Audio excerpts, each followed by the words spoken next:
welcome to this week's John Goebel Show. And Coach, last week you took on Heritage Hills, and this week on Tuesday you played at Mater Dei. And why don't you review those games for us?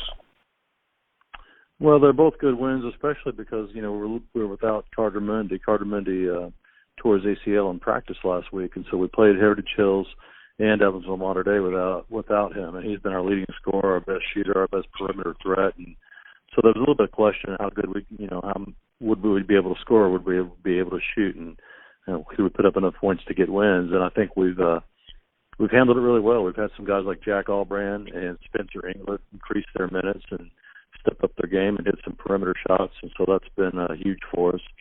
So, and we also defensively just had two really nice games. We held a very good Heritage Hills team with one of the premier players in Southern Indiana, and Trent Sisley. We held them to 42 points, and we held Evansville Mater Dei to 34 points. So, team defense still continues to be one of our big attributes. And, in the Heritage Hills game, I know you honored the 1972 team on their anniversary, and I know that was a great time. We got an interview with Slick Weber coming up, and he really thought a lot of that day. Well, Slick is one of the legends, obviously, and was a great point guard in the early 70s for some of the best teams that Jasper ever had. And so that's players now, and I think that's the lesson we try to impart on our players is, they really 50 years later, their experience as a Jasper High School basketball player really means something to them. And by being a Jasper basketball player, you're part of a select fraternity, and so those older guys, the guys who have come before you, look at you and want you to be carrying on the tradition that that they helped create. And so I thought it was mission accomplished. I thought we played focused on Saturday in front of that group, we also got to go to the KFC afterwards and meet with those guys. And so it's always great to rub elbows and to listen to the stories and to talk to the guys from days gone by, and just makes me even more proud to be a small part of it. And you mentioned that you lost Carson Mundy. You've also lost Day, so you've also lost two big time scorers the last 2 years.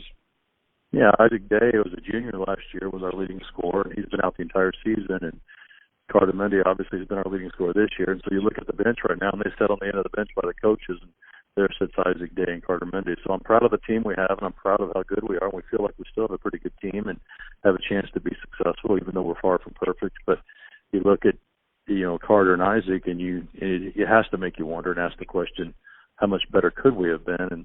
But you can't really ever answer that.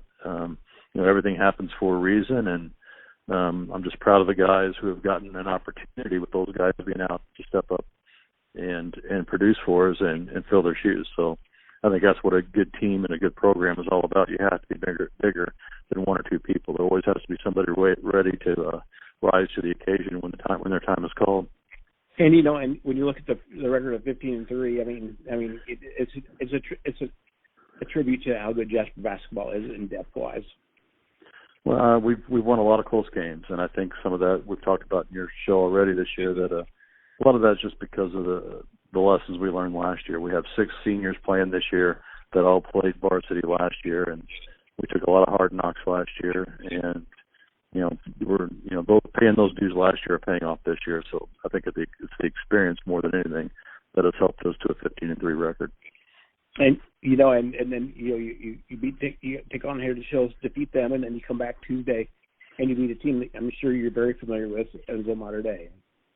Right, and Mater Dei was a good win for us, especially because not just because of the defensive effort, but it is our 6th conference win, and so we're sitting 6-2 in the conference right now.